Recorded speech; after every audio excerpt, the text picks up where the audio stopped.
오늘 말씀 열왕기하 10장 18절부터 끝절 36절까지 열왕기하 10장 18절부터 36절 말씀까지 제가 가진 성경으로 구약 성경 579페이지에서 580페이지 정도 됩니다.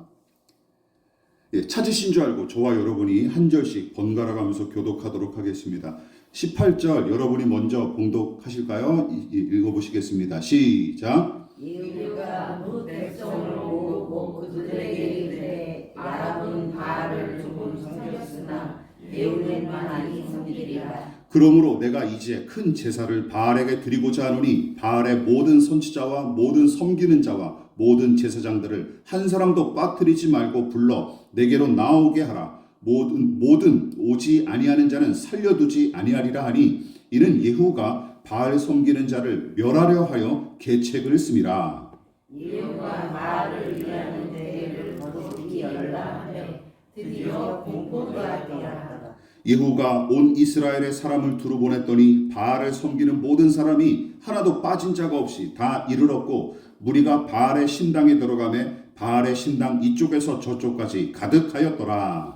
예후가 예복 같은 자에게 이르되 예복을 내다가 바알을 섬기는 모든 자에게 주라. 그들에게 오고 예복을 가져온지라.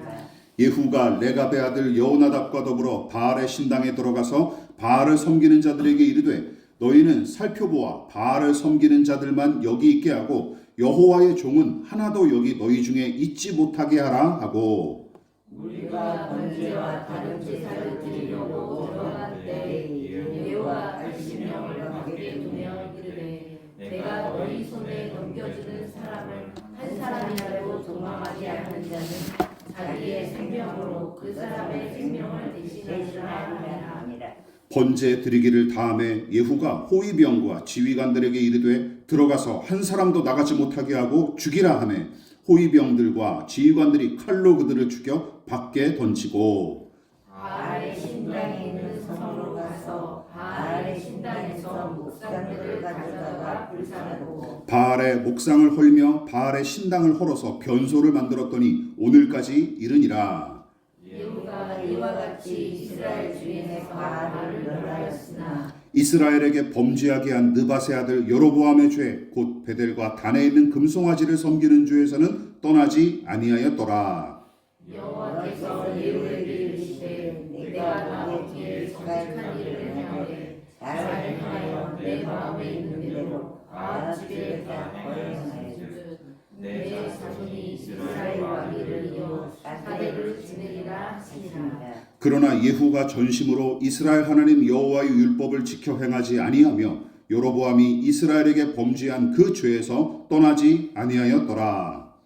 이때 여호와께서 이스라엘에서 땅을 잘라내기 시작하시며 하사엘이 이스라엘의 모든 영역에서 공격하되 요단 동쪽 길르앗 온 땅 곧 갓사람과 루벤 사람과 므낫세 사람의 땅 아르논 골짜기에 있는 아로엘에서부터 길르앗과 바산까지 하였더라.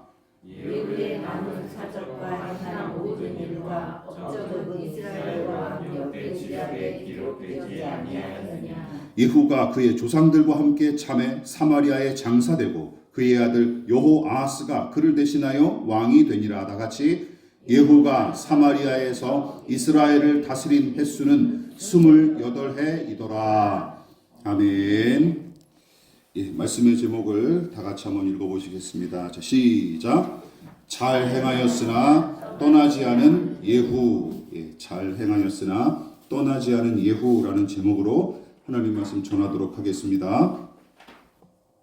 예후는 엘리야의 예언대로 아합 가문을 심판하는 도구로 쓰임을 받았고 광범위한 그의 숙청 작업은 9장에 이어 10장에서도 계속 이어지는데 그래서 열왕기하 9장에서는 아합의 아들 요람과 그 어머니 이세벨의 최후에 관해 주로 다뤘고 10장은 이 원흉들과 직간접적으로 연루된 사람들을 심판하는 내용이 대부분을 차지합니다. 특히 10장에서는 바로 심판의 원흉 곁에서 덩달아 심판받은 사람들에 관한 이야기를 다뤘었죠. 그런데 이들은 모두 불의한 왕들이 누렸던 권세를 그 곁에서 향유했던 사람들이었을 뿐만 아니라 왕들의 악행에 적극적으로 동조하거나 혹은 소극적으로 묵인한 대가로 안락과 풍요를 누렸던 자들이었고, 하나님께서는 그들을 악의 동조자로 간주하여 심판하셨습니다. 예후의 손을 통해서 말이죠. 따라서 적극적으로 악을 행하지 않았다며 안심하면 안 됩니다.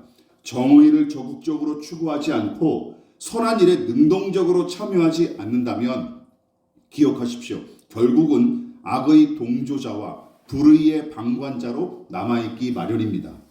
또한 10장 본문은 무엇을 분명하게 보여줍니까? 말씀하신 대로 끝내 이루시는 하나님을 아주 분명하게 보여줬어요. 예후의 왕위 등극과 아합 가문에 대한 심판의 예언은 이미 열왕기상 19장과 21장에서 이미 언급되었지만 엘리야가 처음 받은 예언과는 조금 다른 양상으로 기름 부음과 심판이 이루어졌죠.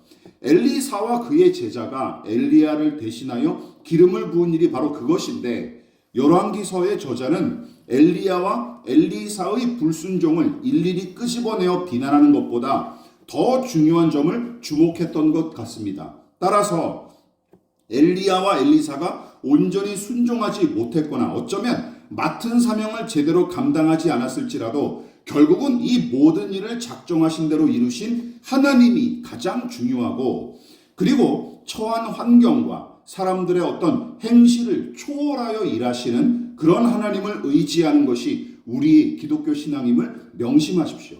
어쨌든 오늘 설교 본문인 10장 18절 이하는 예후의 마지막에 관한 기록으로서 예후가 바알 숭배자들을 모아놓고 한꺼번에 몰살한 일과 함께 바알 신상과 그 신전을 완전히 박살내는 이야기로 마무리가 됩니다.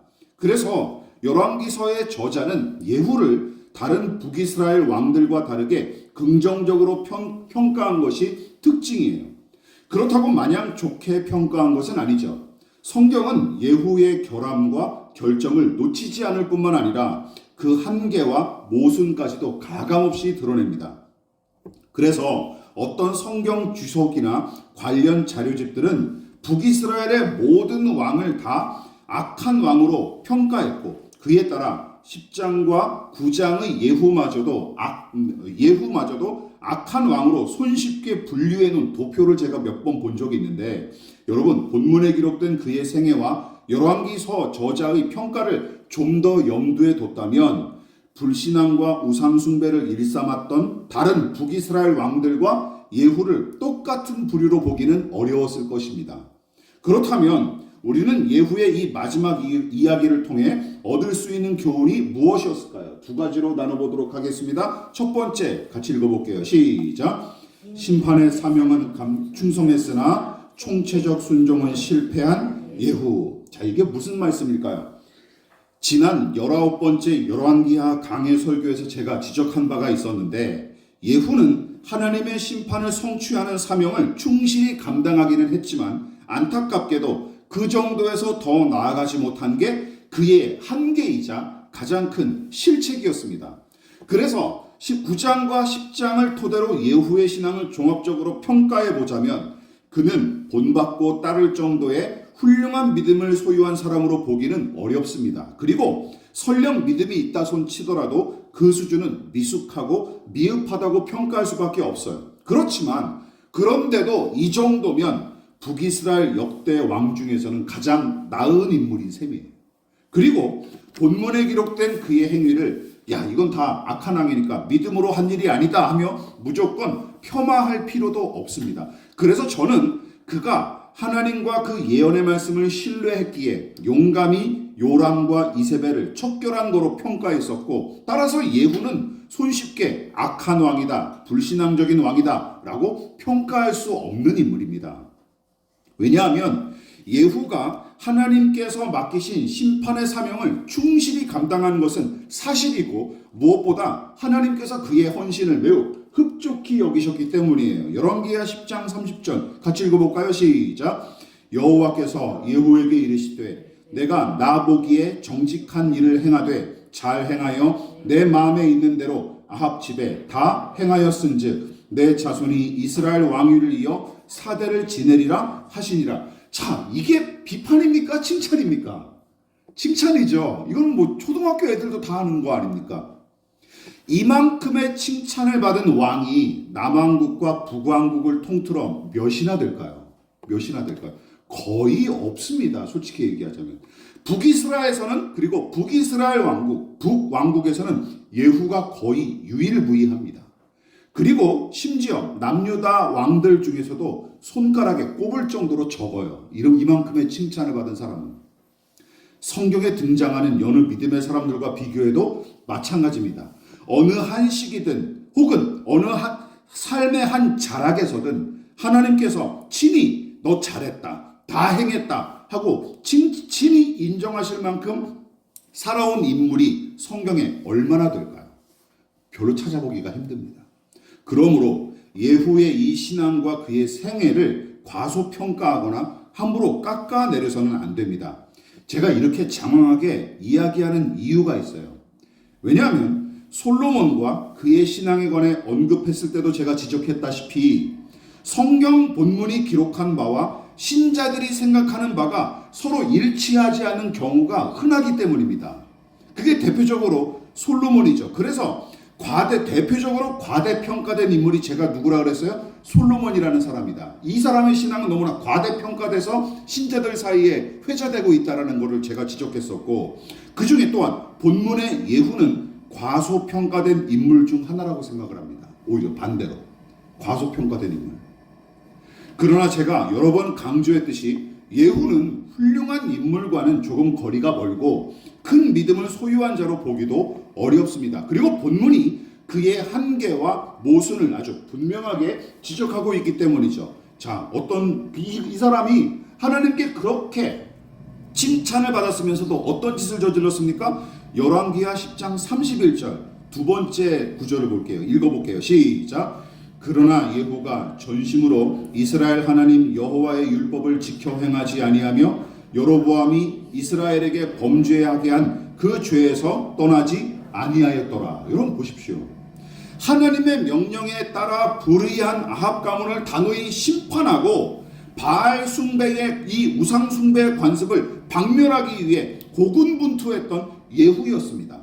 사실 그것만으로도 칭찬받을 만하죠. 그래서 하나님이 진짜 칭찬하셨어요. 너 이 일 너무 잘했다 하고 칭찬하셨어요. 그러나 열왕기서의 저자는 이 사람의 한계와 모순을 밝히기에 주저하지 않습니다.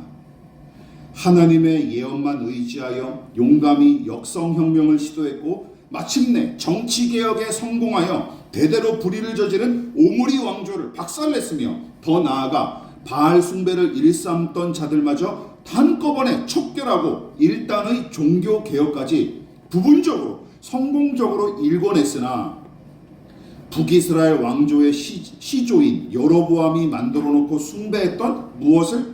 금송아지를 이 예후도 통치 기간 내내 숭배하면서 같은 죄를 저질렀던 거예요.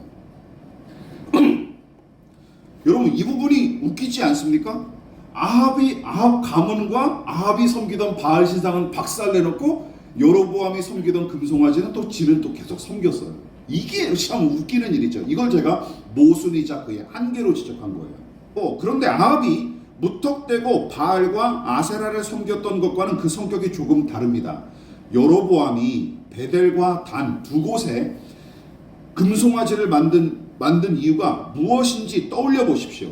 이스라엘이 남과 북으로 완전히 갈라져 정치적으로 서로 대립하고 있던 때 여전히 남유다의 예루살렘 성전을 찾아가 제사하는 북이스라엘 백성이 적지 않았어요. 그런데 이 일을 마음에 들지 않아 했던 여로보암은 이집트를 탈출하자마자 금송아지를 하나님으로 섬기는 짓을 저질렀던 조상들을 코스프레하기 시작했던 것이죠. 백성의 출입을 통제할 요량으로 베델과 단 두 곳에 각각 금송아지를 세우고 뭐라고 소개한 거예요? 이것이 여호와 하나님이시니 예루살렘으로 가지 말고 여기서 제사하라 했던 것입니다.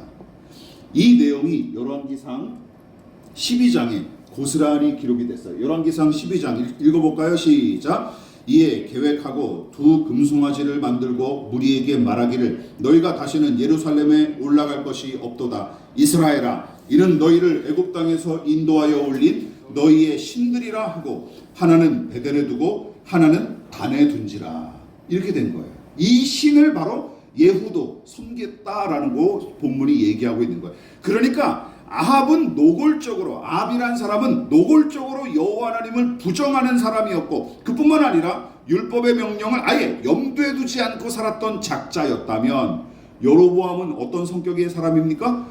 여호와 하나님을 어렴풋하게나마 의식하며 살아가는 것은 틀림없고, 실제로 아히야 선지자를 통해 그를 왕으로 세우시려는 하나님의 계획까지 직접 들었던 인물이에요. 북이스라엘의 시조인 여로보암은. 그러나 예언의 말씀을 받은 것이 죄다 믿음으로 이어지지 않았던 자들처럼 여로보암도 왕위에 오르자마자 그 은혜를 까맣게 잊어버리고 여호와 하나님을 빙자하여 뭘 만듭니까? 금송아지를 만들어 섬기는 죄를 저지른 거예요.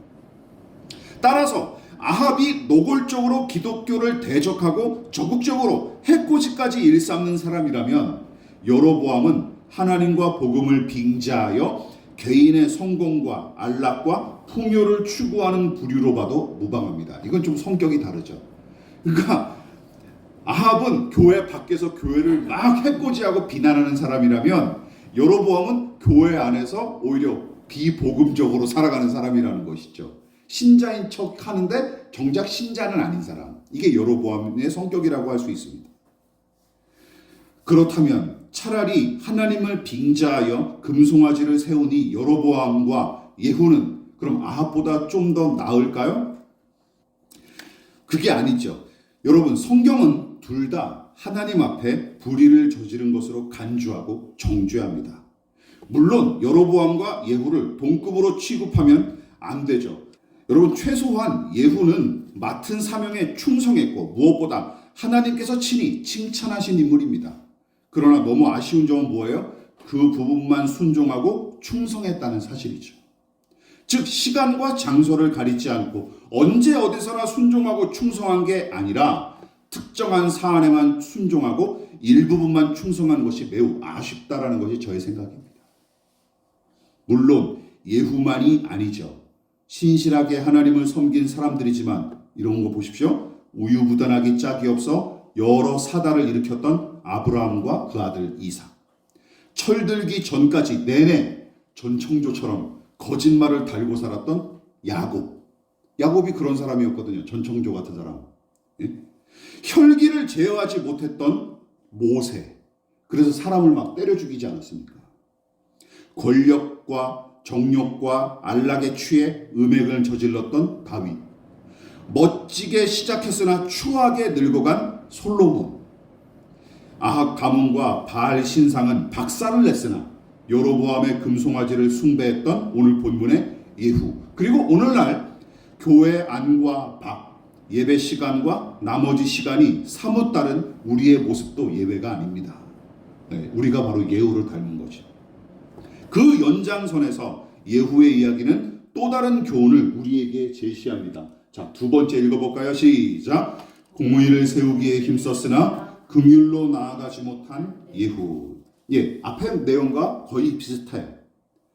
소제목 그대로 예후는 아합 가문의 불의와 죄악을 고발하고 심판함으로써 북이스라엘 역대 왕 중에서 유일무이하게 하나님의 정의와 공의를 드러내는 역할을 제대로 감당한 인물입니다. 이것은 분명히 잘한 일이죠. 그러나 문제는 이것이 전부고 거기까지가 끝이라는 것입니다. 다시 한번 말씀드리지만 어떤 게 문제예요? 아합과 그 후손이 저지른 죄악과 불의를 낱낱이 폭로하고 그에 상응하는 대가를 치르게 함으로써 심판의 사명을 완수한 것은 사실이지만, 본문이 보여주는 예후의 이야기의 9장과 10장을 통틀어서 누군가를 살리고 긍휼히 여기며 사랑하는 기록이 있습니까? 없습니까? 하나도 없어요. 이게 문제죠.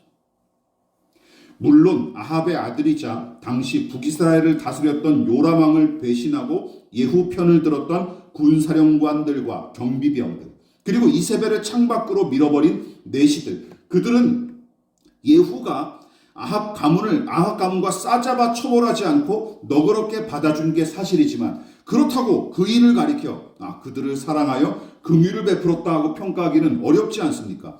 또한 예후가 친구와 동역자로 삼아 가깝게 지낸 인물이 바로 오늘 본문에 등장하는 레갑의 아들 여호나답인데, 유다의 왕인 아하시아의 형제들을 죽이고 바알 숭배자들을 척결할 때 함께했던 인물로 등장했을 뿐 두 사람이 어떤 뜻을 모아 자비를 베풀거나 누군가를 살리는 일을 한 적은 없습니다. 예후의 활약상과 그에 대한 평가가 기록된 9장과 10장을 다시 한번 다 떠올려 보십시오. 예후와 그 부하들이 하나님의 뜻에 따라 감당한 심판과 혁명이고 전쟁으로 인한 희생자의 숫자보다 적은 게 사실이긴 하지만 여러분, 이처럼 피로 얼룩진 참혹한 사건들이 연달아 일어난 기록된 이야기는 성경 전체를 통틀어도 찾아보기가 힘듭니다. 누굴 죽이고 또 잡아서 죽이고 모아서 죽이고 이런 기록은 거의 다른 성경에서도 찾아보기가 힘든 내용이에요. 그만큼 예후의 이야기는 아무리 좋게 포장을 할지라도 피비린내가 진동하는 사건이 내내 이어지는 이야기고, 저는 이 이야기를 묵상하던 중에 다음과 같은 이미지를 상상했습니다. 여러분, 마치 북이스라엘은 무수하게 생긴 종양으로 인해 서서히 죽어가는 환자처럼 여겨졌고, 예후는 의사인데 환자의 몸에 생긴 이 무수한 종양을 떼어내기 위해 긴 시간 동안 사투를 벌인 의사처럼 생각을 했습니다. 즉 피범벅이 되도록 종양들을 떼어내기는 했건만 그 정도에서 수술을 다 마무리하고 더는 어떤 조치도 하지 않는 거죠. 무슨 얘기인지 아시겠죠? 더는 어떤 조치도 하지 않는 거예요. 종양들을 다 떼어내긴 했는데 다 그 이상 더 뭘 하지 않는 거예요. 여러분, 의사가 수술하는 목적은 무엇입니까? 종양을 떼어내는 게 목적이 아니지 않습니까? 예? 수술한 부위를 봉합하고 충분히 그 경과를 지켜보면서 진료 행위를 계속 이어나가는 것이죠. 그래서 환자가 치료의 효과를 얻고 충분히 회복할 수 있도록 돕는 게 의사의 목적 아닙니까? 진료 행위의 목적 아닙니까? 그렇지 않습니까? 종양을 떼내는 게 목적이 아니잖아요. 거기서 그치면 끝나죠. 아니, 떼내는데 그냥 떼내고 그 배를 열고 떼내는데 그냥 놔둬요?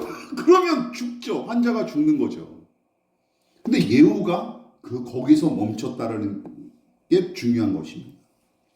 그러나 본문의 예후는 아합 가문이 심은 이 악성 종양을 도려내는 데는 성공했으나 다른 골마 터진 부분은 아랑곳하지 않았을 뿐더러 북이스라엘의 온전한 회복과 치유를 위해 행한 일은 아예 언급조차 없습니다. 본문에.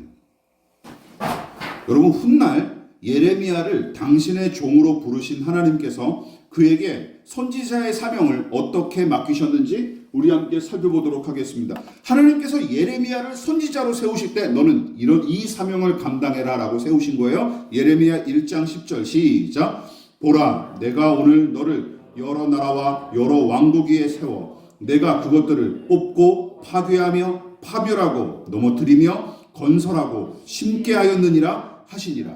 여러분, 뽑고 파괴하고 파멸하며 넘어뜨리는 심판과 척결의 사명은 물론이고 어떤 사명까지 추가합니까? 건설하고 심는 일까지 감당하도록 명령하신 말씀을 보십시오. 심판과 구원, 정의와 자비, 징계와 사랑, 상함과 회복. 여러분, 이 이중의 사명을 부여받은 사람이 구약의 선지자이고 오늘날 우리와 같은 신자들에게도 하나님께서 기대하시는 바입니다. 믿으십니까? 이 두 가지가 균형을 이루어야 돼요. 여러분, 이 내용을 명심하십시오.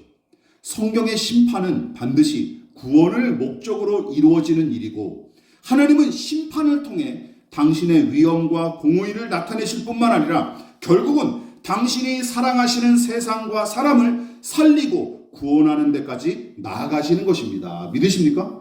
이것이 하나님이 심판하시는 목적이에요. 구원이 목적이라는 것이죠. 그래서 요한복음은 하나님께서 아들 예수 그리스도를 보내신 이유에 대해 다음과 같이 가르치며 선포했습니다. 여러분들이 너무나 잘 아시는 성경 구절이죠. 읽어볼게요. 시작. 하나님이 세상을 이처럼 사랑하사 독생자를 주셨으니 이는 그를 믿는 자마다 멸망하지 않고 영생을 얻게 하려 하심이라.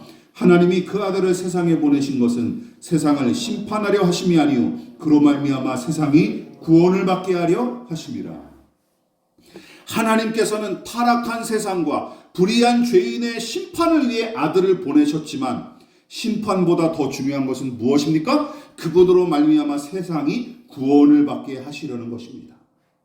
그래서 예수님은 공생의 기간 동안 정의와 공의에 따라 죄악과 불의를 단호하게 그리고 신랄하게 정죄하셨지만 더불어 목자 없는 양처럼 방황하는 죄인들을 불쌍히 여기셨으며 더 나아가 우리 같은 죄인을 대신하여 십자가에 달려 죽임당하심으로 하나님께 공의로운 제사를 드리셨고 마침내 그 완전한 사랑과 놀라운 자비를 통해 죄인의 구원을 이루신 것입니다. 믿으십니까?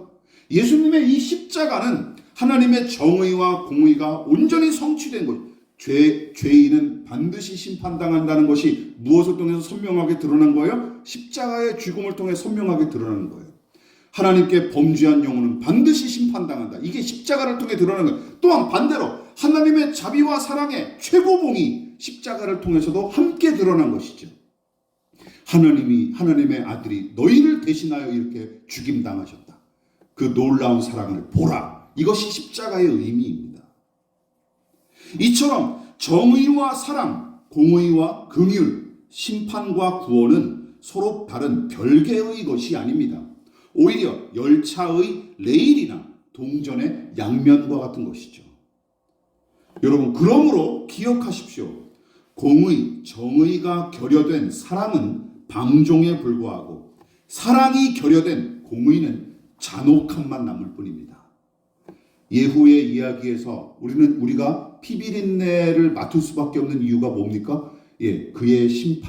그가 심판한 이후에 어떤 사랑과 자비의 행적을 찾아볼 수 없기 때문입니다. 특히 예후의 생애가 그 사실을 아주 잘 보여주고 오늘날도 정의와 심판을 주로 외치는 사람들이 종종 저지르는 잘못들이죠. 저와 같은 사람이죠. 저와 같은 사람. 그리고 어떤 진보주의자들, 개혁주의자들이라고 일컫는 사람들이 정의, 공의, 심판, 구습에 대한 심판을 자주 부르지만 정작 그 사람들에게서 우리가 애정을 잘 느끼지 못하는 이유가 뭡니까? 너무 무서워요. 그렇죠? 너무 무서워요. 그런 사람들이. 훗날 바벨론의 포로로 끌려갔던 다니엘이 느부갓네살 왕의 꿈을 해석하다가 그 꿈이 하나님의 계시임을 밝히면서 다음과 같이 행할 것을 왕에게 요구했는데 예후를 비롯한 이스라엘 왕들도 진즉에 실천하고 적용했어야 할 일입니다. 다니엘이 느부갓네살 왕에게 뭐라고 얘기했습니까? 자, 시작.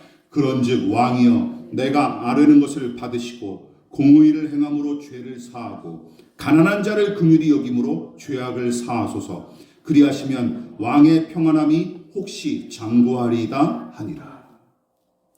다니엘은 느부갓네살 앞에서 바벨론과 왕을 향한 하나님의 진노와 심판을 예언했고 그 심판을 모면하기 위해 제시한 길이 뭐예요? 바로 공의를 행하고 자비를 베푸는 것이었습니다.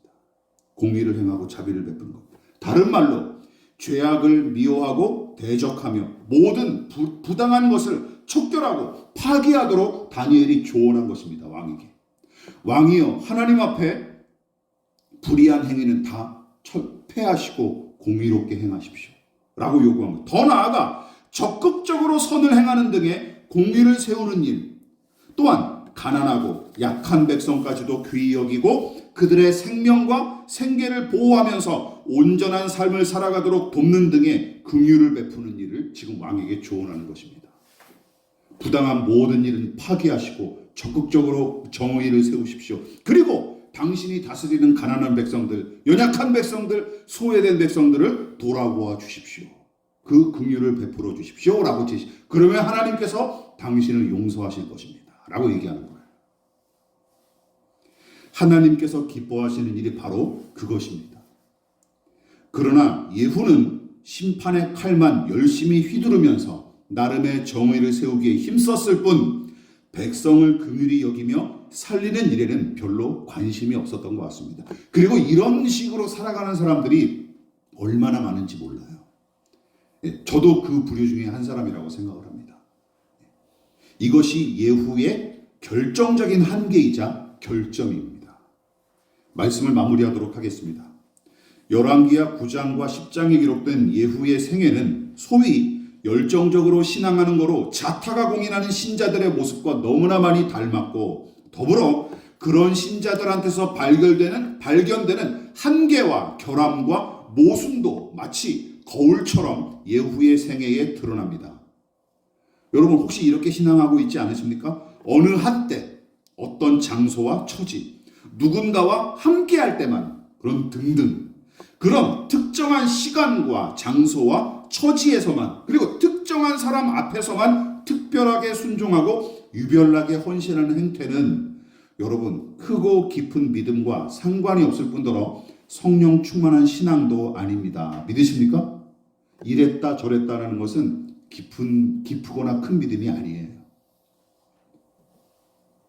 즉 여기서 취하는 태도와 저기서 취하는 태도가 매번 다르고 이 사람과 저 사람을 대하는 방식도 시시때때로 달라지는 것은 여러분 눈앞의 이익과 안녕을 얻고 당장 사람의 환심을 사기에는 좋은 전략이지만 정작 믿음의 진보를 이루고 인격적 성장을 도모하는 데는 전혀 도움이 안 됩니다. 또한 부분적으로 순종하고 충성한 거로 다 이루었다 예수님처럼 그러면서 만족하고 안심하지 마십시오. 하나님은 우리의 몸과 마음과 소유의 일부만 주인이 되시는 게 아닙니다. 믿으십니까? 우리의 모든 것을 지으시고 허락하시는 분이 하나님이심을 믿는다면 응당 온 몸과 온 마음을 다해 하나님을 사랑하고 섬겨야 마땅하며 특별한 시간과 장소만이 아니라 언제 어디서나 하나님의 주인 되심을 인정하고 경외해야 옳습니다. 믿으십니까? 사랑은 모든 것을 다해야 하는 것이지 여러분 일부분만 나누는 것은 거래죠. 그건 거래지 사랑이 아닙니다. 그렇지 않습니까? 사랑은 모든 것을 다 줘야 하는 것입니다. 하나님을 사랑하십니까? 그렇다면 모든 시간과 모든 장소 언제 어디서나 다 하는 것이 바로 하나님을 경외하는 신앙이죠. 하나님이 우리를 그렇게 사랑하시고 계시지 않습니까? 또한 정의와 긍휼의 자비의 균형을 잃지 마십시다. 다시 한번 말씀드리지만 사랑이 결여된 정의로 뽑고 무너뜨리는 일만 지속된다면 결국은 우리 자신도 무너지고 뽑히게 될 것입니다. 반대로 사랑만 한답시고 정의를 외면하면 그 사랑이 독이 되어 서로를 파괴하게 될 것입니다. 그래서 무엇보다 저는 이렇게 정의를 내렸습니다. 마지막으로 정의의 구심력과 사랑의 원심력이 어우러지는 삶, 정의로운 중심을 올곧게 지키고 사랑의 지경을 점점점 넓혀가는 인생, 저는 이것이 그리스도인의 삶과 사역이라고 생각을 합니다. 이 둘 다 놓치지 마십시오. 우리 모두가 부분적 순종이 아닌 총체적 순종의 삶으로 또는 정의와 긍휼이 균형을 이루고 충만하게 어우러진 삶으로 나아가는 저와 여러분 되시기를 진심으로 부탁을 드리겠습니다. 기도하겠습니다. 지금은 우리를 위하여 십자가에 몸버려 피 흘려 돌아가신 예수 그리스도의 한량없으신 은혜와 하나님 아버지의 지극하신 사랑하심과 성령 하나님의 영원한 사귐이 오늘 이 시간 총체적으로 내 삶을 들여 순종하기를 원하여 겸손히 머리 숙인 사랑하는 성도들의 머리 위에 저들의 가정과 직장과 사업장과 학업과 장래 가운데 이 나라의 민족과 한국교회와 저 북녘의 동포들과 세계와 열방 가운데 지금부터 영원히 함께 하시기를 간절히 축원하옵나이다. 아멘.